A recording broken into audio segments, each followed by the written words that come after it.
अगर आज अमर सिंह चमकीला जिंदा होते तो आज पंजाबी म्यूजिक इंडस्ट्री एक अलग ही लेवल पर होता, लेकिन अफसोस के साथ ऐसा हो ना पाया। सुन बख्शण हारिए नी, सुन बख्शण हारिए नी, तो तेरी तैगी तेरी जदों पहली नाम पड़ी है नी पुफ निकल गई मेरी, जदों पहली नाम पड़ी है नी पुफ निकल गई मेरी। अमर सिंह चमकीला एक ऐसा नाम जिसकी चमक दुनिया के हर कोने तक गई, लेकिन वो लंबे समय तक बरकरार न रह पाई। लेजेंडरी सिंगर्स की कहानी कभी कभी अधूरी रह जाती है, और ऐसे ही हमारे यहाँ के लेजेंडरी सिंगर सिद्धू मूसेवाला की भी 2 साल पहले गोली मारकर हत्या कर दी गई, लेकिन उनके आरोपियों को गिरफ्तार कर लिया गया, जिनके ऊपर केस चल रहा है और उनको सजा भी मिल जाएगी। लेकिन ऐसा ही कुछ 35 साल पहले भी हुआ था। अमर सिंह चमकीला जी को किसी ने गोली मारकर उनकी हत्या कर दी, लेकिन वो केस आज तक अनसॉल्व्ड है। उनको किसने मारा, क्यों मारा, ये आज तक किसी को पता नहीं लग पाया है। और तो और हैरानी वाली बात यह है, उनके मरने के बाद किसी ने ना कुछ कंप्लेंट करी, ना एफआईआर, और ना ही पुलिस ने इस पर कुछ एक्शन लिया। आप में से बहुत लोगों ने चमकीला जी का नाम तो सुना होगा और उनकी कहानी थोड़ी बहुत जानते होंगे, लेकिन अगर आपने उनके बारे में कुछ नहीं सुना है तो ये वीडियो आपके लिए है, तो इसे आखिरी तक जरूर देखिएगा और साथ ही साथ मेरे चैनल को सब्सक्राइब जरूर करिए। तो चलिए देरी ना करते हुए इस कहानी को चालू करते हैं। मेरा नाम है लकी और आप देख रहे हैं मेरे चैनल पर कुछ ऐसी कहानियों का एपिसोड नंबर 12, अमर सिंह चमकीला की अनसॉल्व्ड कहानी।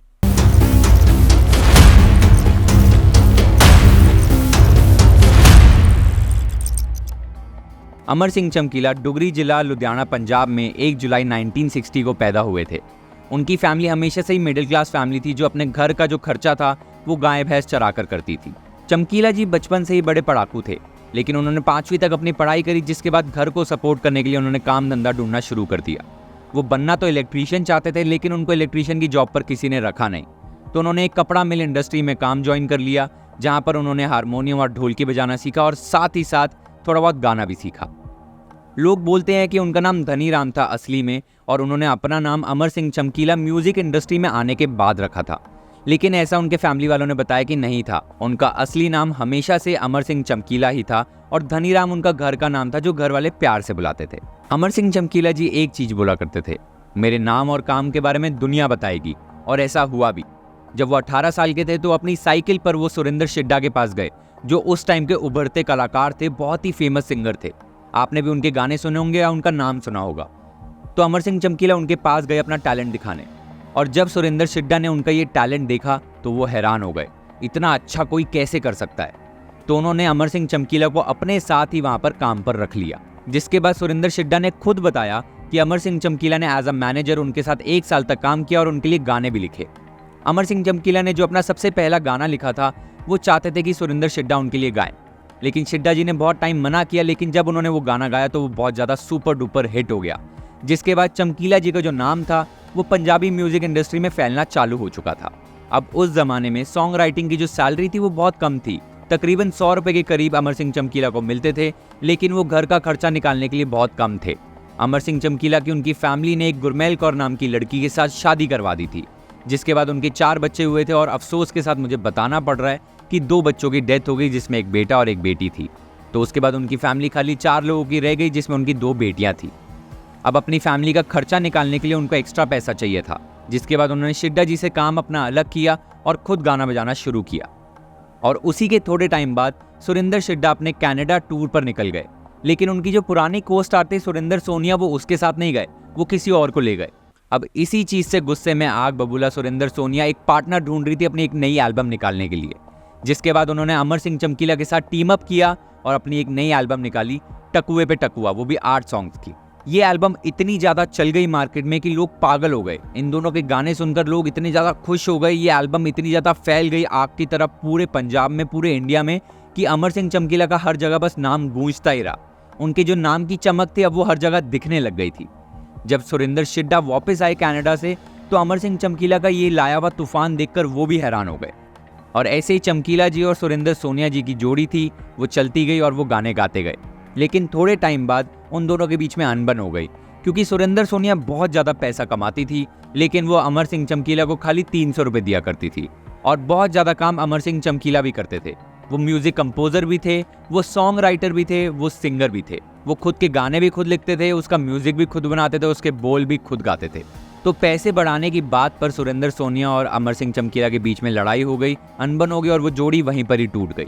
जिसके बाद अमर सिंह चमकीला ने बहुत अलग अलग फीमेल को आर्टिस्ट के साथ काम किया, लेकिन वो जोड़ी जमी नहीं। और ऐसे ही उनको एक बारी 1980 और 1981 के बीच में मिली अमरजोत कौर, जिसके साथ अमर सिंह चमकीला की जोड़ी जमी और ऐसी जमी कि ये फिर कभी नहीं रुकी। अमरजोत कौर भी एक मेल सिंगर ढूंढ रही थी। अब जब ये दोनों की जोड़ी बन गई और उन्होंने गाने गाना शुरू किया तो मानो तहलका सा मच गया। लोग इनके गाने सुनकर पागल हो गए। लोग बस इन्हीं के गाने सुनना चाहते थे। इनकी परफॉर्मेंसेस पूरे इंडिया में, बाहर की फॉरेन कंट्रीज में भी हुआ करती थी। ये कनाडा, यूएस, दुबई हर जगह जाया करते थे। और इसी चीज के चलते अमर सिंह चमकीला ने अमरजोत कौर के साथ शादी भी कर ली। अब आप बोलेंगे कि दूसरी शादी, उनकी शादी तो पहले हो रखी है।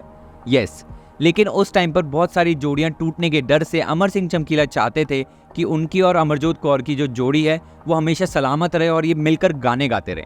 तो इसलिए वो जोड़ी को पक्की करने के लिए उन्होंने शादी कर ली, जिसके बाद घर में जो भी थोड़े बहुत विवाद हुए, हंगामे हुए, वो उन्होंने संभाल लिए।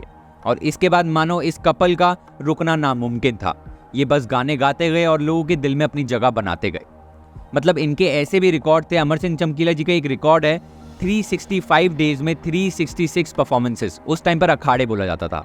एक ऐसा रिकॉर्ड जो आज तक कभी ना टूटा है और ना ही कभी टूटेगा मेरे हिसाब से। क्योंकि यार आज के ज़माने में पॉपुलैरिटी, अगर मैं आपको एक्सप्लेन करना चाहूँ कि अमर सिंह चमकीला जी की कितनी पॉपुलैरिटी थी, तो मैं आपको बताना चाहूँगा जितनी पॉपुलैरिटी सिद्धू मूसेवाला जी ने गेन कर ली थी। आप मानिए वो भी एक ऐसे टाइम पर जहाँ पर यूट्यूब इतना ज़्यादा है, सोशल मीडिया पर लोग एक्टिव हैं, इंटरनेट इतना ज़्यादा है। आप सोचिए उससे भी ज़्यादा पॉपुलैरिटी अमर सिंह चमकीला जी ने 1970 से 1980s के टाइम पर गेन करी थी। वो भी खाली इंडिया नहीं, पूरी दुनिया में। तो आप सोच सकते हैं कि वो कितने बड़े लेजेंडरी स्टार थे उस टाइम के।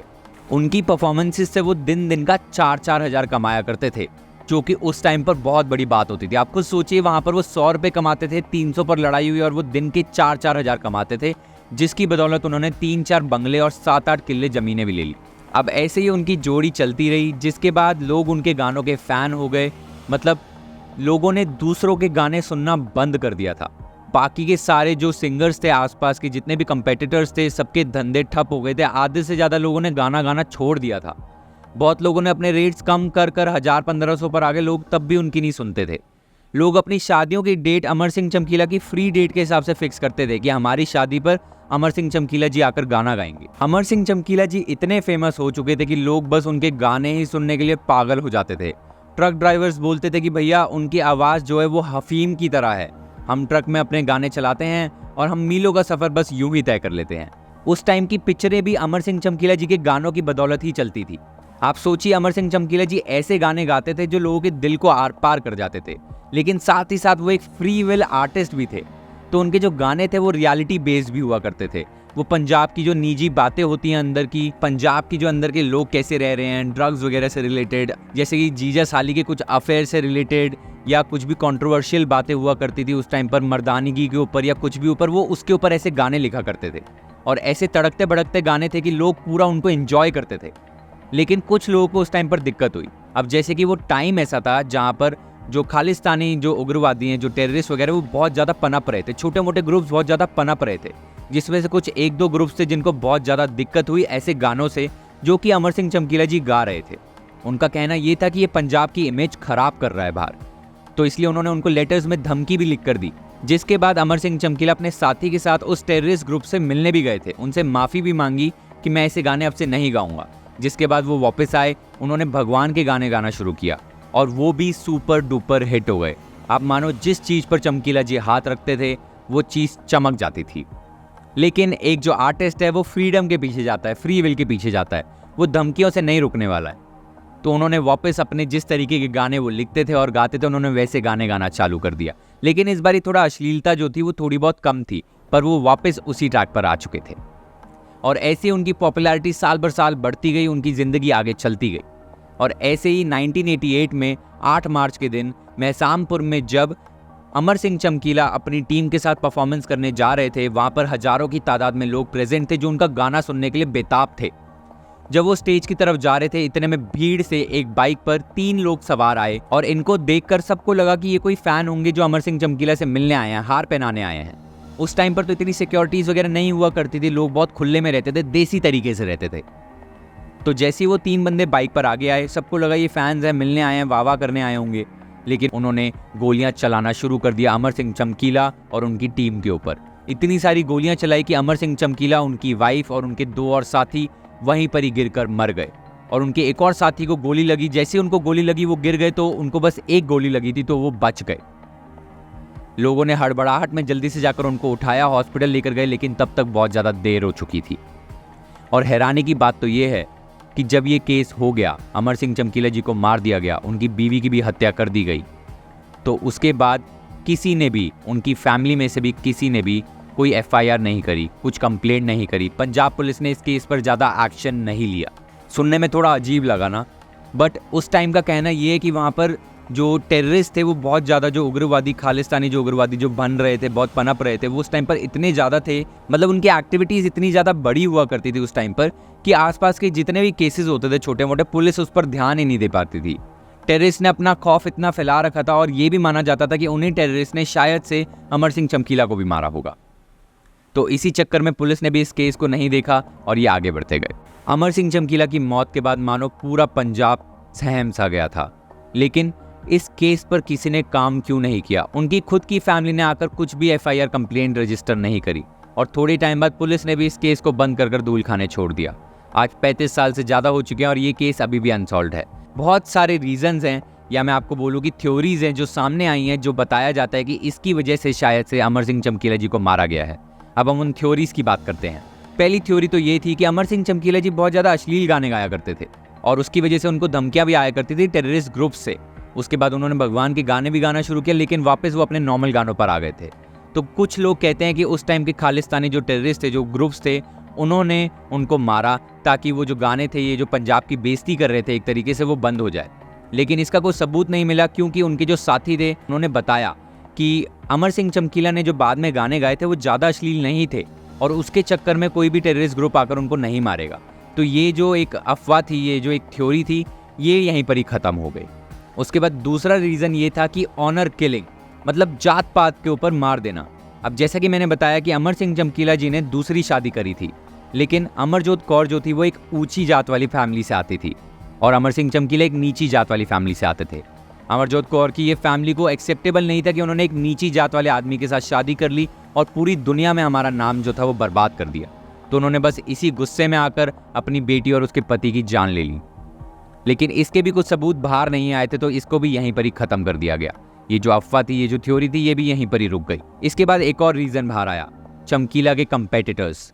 मतलब उस टाइम पर चमकीला जी ने ऐसा अपना जादू फैला रखा था कि जब 1980 से लेकर 1988 तक उन्होंने गाने गाए, उस टाइम पर लोग बस उन्हीं के ही गाने सुनते थे।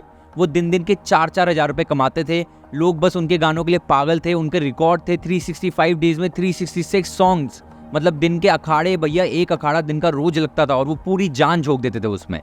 तो ऐसे बाकी के सारे कंपेटिटर्स के काम धंधे तो बंद हो गए, कोई उनको पैसा नहीं दे रहा था, कोई उनको काम नहीं दे रहा था। तो बाकी के सारे कंपेटिटर्स डर गए थे कि भैया हम आगे अपनी ज़िंदगी जिएंगे कैसे, अपना करियर कैसे बनाएंगे। तो उस टाइम के कंपेटिटर्स ने एक मीटिंग बिठाई जिसमें उन्होंने डिसाइड किया कि अमर सिंह चमकीला को हमें ख़त्म करना पड़ेगा, तभी हमारी ज़िंदगी आगे चल पाएगी, नहीं तो भैया हम सबको अपने ये जो करियर है उसको टाटा बाय बाय करना पड़ेगा। लेकिन इससे भी रिलेटेड कुछ सबूत बाहर नहीं आए और ये अफवाह बस ऐसी की ऐसी ही रह गई। अब एक और रीज़न कहा जाता है, चमकीला जी बहुत बड़े स्टार थे, वो बहुत ज़्यादा परफॉर्मेंसेस करते थे, बहुत बिजी भी रहते थे और इसी के चक्कर में बहुत सारी परफॉर्मेंसेस कभी उनको छोड़नी पड़ती थी। तो ऐसे ही कहा जाता है कि एक बंदा जिसकी वो परफॉर्मेंसेस मिस कर एक दिन आगे आकर अपनी जो दूसरी परफॉर्मेंस करने आए थे, तो उसी वो गुस्से के चक्कर में, उसी बेइज्जती के चक्कर में कि अमर सिंह चमकीला जी ने मेरी परफॉर्मेंस क्यों नहीं करी, मेरे न्योते पर क्यों नहीं आए, मेरे यहाँ पर इन्होंने आकर अपना गाना क्यों नहीं गाया, और उसने गुस्से में आकर अपने बंदे भिजवा कर उनको मरवा दिया। लेकिन इससे भी रिलेटेड सबूत कुछ बाहर नहीं आ पाया। अब एक आखिरी रीज़न भी बाहर आया जिसमें जो उनके फ्रेंड है जिनको एक गोली लगी थी, जो गिर गए थे, जो बच गए थे, उन्होंने बताया कि उस टाइम पर छोटे मोटे गुंडे जो थे वो लोगों को धमकाते थे, जो सिंगर्स वगैरह थे उनको धमकाते थे पैसे के लिए। लेकिन अमर सिंह चमकीला ऐसे लोगों को भाव नहीं देते थे। बस इसी के चक्कर में छोटे मोटे गुंडों ने गुस्से में आकर उनकी जान ले ली गोली मारकर। अब यहाँ पर अमर सिंह चमकीला जी तो मर चुके थे, लेकिन उसके बाद उनके छोटे भाई लश्कर सिंह ने ट्रेन के आगे आकर जान दे दी इस सदमे में आकर।